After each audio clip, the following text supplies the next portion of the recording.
Hello student, आज for class 12 poem पढ़ाने जा रहा हूँ। आ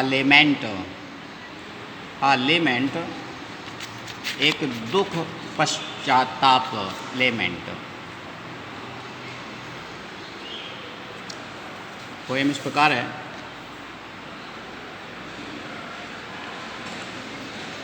ओ वर्ल्ड। इस पोएम को पहले अबाउट पोएम के बारे में बता देता हूँ।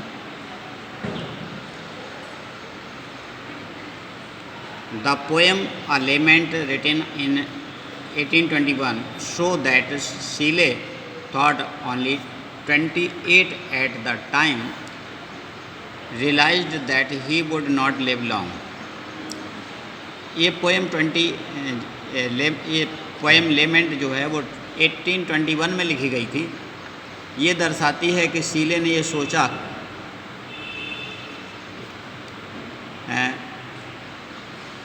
कि जब वह 28 साल के ही थे तब कि वह अब लंबे समय तक नहीं जिएंगे, कि उन्हें हमेशा जीवित नहीं रहना है, किसी को भी नहीं रहना है। His youth had distressed him. उनकी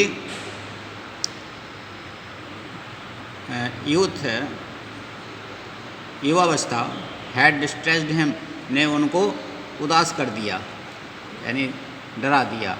and he was now incapable of enjoying the pleaser. और वह सुख प्राप्त करने में इनकैपेबल माने अक्षम हो गए। उन्हें अब अपनी युवावस्था से आनंद नहीं आता था। Afford by life and nature, अब जीवन और प्रकृति के द्वारा जो दिया गया आनंद था उनसे अब आनंद प्राप्त नहीं हो रहा था, क्योंकि वह ये सोच रहे थे कि ये समय बार बार मुझे कहाँ मिलेगा। The awareness of old age having come. वृद्धावस्था आने की जागरूकता से before its times leads to a cry of despair. क्या समय से पहले अगर वृद्धावस्था का आभास हो जाए तो ये निराशा का कारण बन जाता है। But the music of the poem represents the trump of Shelley's lyric power. लेकिन ये कविता का जो संगीत है ये प्रदर्शित करता है शीले की लाइरिक पावर, अर्थात पोएम लिखने की शक्ति की विजय का। यानी इस बात का ये प्रतीक है कि शीले के अंदर पोएम लिखने की क्षमता अद्भुत थी। वो लिखते हैं, O world, O life, O time. अरे संसार, अरे जीवन, अरे समय, on whose last step I climb.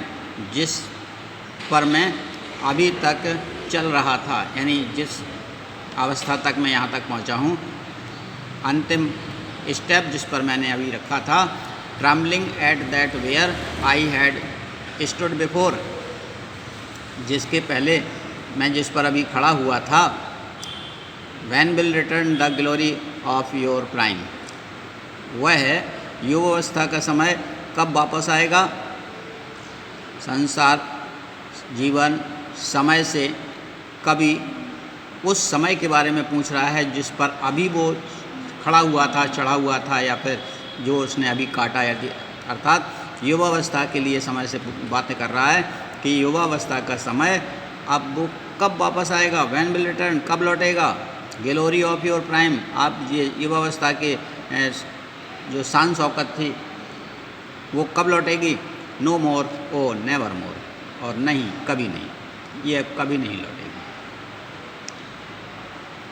कभी इन फर्स्ट पैराग्राफ में अपने ही अंदर से क्वेश्चन करता है कि वह युवावस्था का समय क्या कभी अब वापस आएगा, अर्थात अब नहीं आएगा। और लास्ट पैरा है, out of the day and night a joy has taken flight. Fresh spring and summer and winter hoar move my faint heart with grief but with delight no more o no. कह रहा है बेदिन रातें, a joy has taken flight, वो युवावस्था का जो आनंद था वो सब खत्म हो गया है, टेकन फ्लाइट, उड़ गया है। फ्लैश स्प्रिंग, वो बसंत का सुहावना मौसम, एंड समर, और वो गर्मी का मौसम, एंड विंटर, और जो सर्दियों का मौसम, और वो सब गायब हो गया है। मूव माई फेंट हार्ट, वो मेरे हृदय को सुनसान बना गया है, विद ग्रीफ, दुख दे गया है, बट विथ डिलाइट, लेकिन खुशी के साथ, नो मोर ओ नेवर मोर। मतलब मुझे इस बात का एहसास है कि अब वो समय दोबारा वापस नहीं आएगा, कभी नहीं आएगा, कभी नहीं आएगा। इन लास्ट पैराग्राफ में कभी अपनी युवावस्था के समय को याद करता है कि वो दिन रातें, जो बसंत का मौसम, गर्मी का मौसम, सर्दी का मौसम, ये सब अब जो चला गया है, मुझे दुख इस बात का है कि अब वो कभी वापस नहीं आएगा। तो कहने का मतलब ये था इसमें कि हमें अभी जो समय मिला हुआ है इसका सदुपयोग करें। आपको समय मिला है पढ़ने का तो पढ़िए, क्योंकि ये समय फिर दोबारा हाथ नहीं आएगा।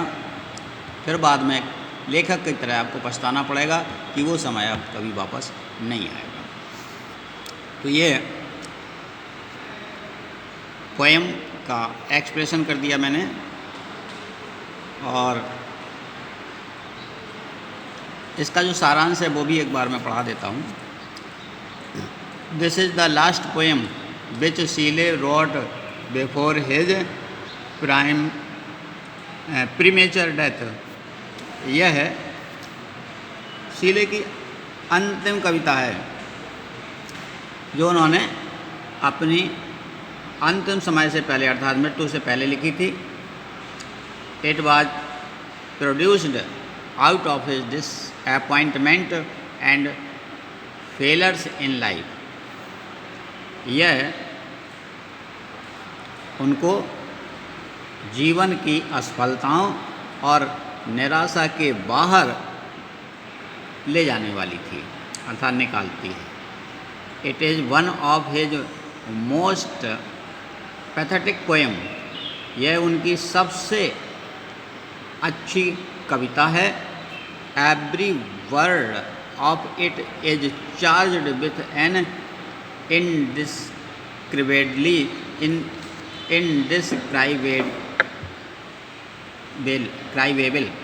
डिस्क्राइबेबल। प्रत्येक शब्द, एक एक शब्द इसका अवर्णनीय है। फीलिंग ऑफ रिग्रेट, दुख से भरा हुआ, एंड डिसअपॉइंटमेंट, निराशा से भरा हुआ। यानी निराशा और दुख से एक एक शब्द का वर्णन नहीं किया सकता। ही इमेजिन, वह कल्पना करता है कभी, that he is standing on the last step of time, कि वह अपने समय के अंतिम क्षण पर खड़ा हुआ है, अर्थात वृद्धावस्था की अंतिम दहली पर है। He looks on his past life, वह अपने पिछले जीवन को देखता है, विथ ए फेंट हार्ट, उदास हृदय से, and feels that his future days are numbered in this world. वह देखता है कि भविष्य के उसके अब जो दिन हैं, are numbered in this world, कुछ ही संख्या में बचे हैं, अंतिम क्षण है उसका। He regret that has a youthful vigour and joys of life. वह अपने युवावस्था के समय को और आनंद को, जीवन के आनंद को, will not return of him any more. उसे दुख इस बात का है कि उसकी युवावस्था के समय, युवावस्था के वो जीवन का आनंद अब कभी लौटेगा नहीं। Now his days and nights are dull and joyless. अब उसकी दिन और रातें वो अब नीरस हैं, आनंद से विहीन हैं। He is incapable of enjoying the beauty of nature. वह प्रकृति की जो सुंदरता है अब उसका आनंद लेने के लायक नहीं है वो। Instead of sending a thrill of delight into his heart, अपने हृदय में इसके बजाय अपने हृदय में खुशी भेजने के लिए they only intensify his grief, अब वे केवल उसके यानी अपने हृदय में अब कोई खुशी भेजना केवल उसे दुख ही देंगे, यानी कोई भी खुशी अब उसको केवल दुख ही देती है। वह केवल निराश है कभी कि जो भी उसे खुशी दिखाई देती है उसे वह दुख ही देती है। केवल और केवल इसमें इस बात के लिए आपको प्रेरित किया गया है कि आपको जो समय मिला है उसका सदुपयोग करें, नहीं तो आपको भी कभी के तरह पछताना पड़ेगा। और इस पोएम को आप पढ़िए अच्छी तरीके से दोबारा से। हिंदी एक्सप्लेनेशन आज करवा दिया मैंने, कल इसका सेंट्रल आइडिया मैं लिखवाऊंगा और एक एक्सप्लेनेशन भी करवाऊंगा। सेंट्रल आइडिया वैसे तो ये जो अब लास्ट में मैंने पढ़ाया है एप्रिसिएशन ऑफ द पोएम, ये सेंट्रल आइडिया ही है, लेकिन थोड़ा सा इससे भी छांट करके आपको लिखवा दूंगा। तो कल इसका सेंट्रल आइडिया लिखवाऊंगा और एक इसका एक्सप्लेनेशन भी करवा दूंगा। वैसे छोटी पोएम है, एक्सप्लेनेशन और सेंट्रल आइडिया लगभग एक ही होता है। जब छोटी पोएम हो कोई तो उसका सेंट्रल आइडिया अगर आप याद कर लें तो उसी को आप एक्सप्लेनेशन में लिख सकते हैं। केवल रेफरेंस तो आपको पता ही होता है, कॉन्टेक्स्ट थोड़ा सा आपको लिखना पड़ता है। मेन चीज़ कॉन्टेक्स्ट ही होती है कि अगर कॉन्टेक्स्ट आपने ये बता दिया कि इस कविता में क्या बताना है, बस वो कॉन्टेक्स्ट हो गया और बाकी जो सेंट्रल आइडिया आपने याद किया है उसी को आप अपने एक्सप्रेशन में लिख दीजिए, एक्सप्रेशन बन के तैयार हो जाता है। ये नई पोएम थी, अभी 2-3 सालों में ही इसको जोड़ा गया था, इससे पहले ये पोएम नहीं थी, इसलिए ज़्यादा इम्पोर्टेंट है। क्योंकि अधिकतर जो पेपर बनाता है उसको होता है नया कुछ ही लिखा जाए और नया ही पेपर में बनाया जाए। तो ठीक है, आप लोग घर पर रह कर के पढ़िए, stay at home and be safe.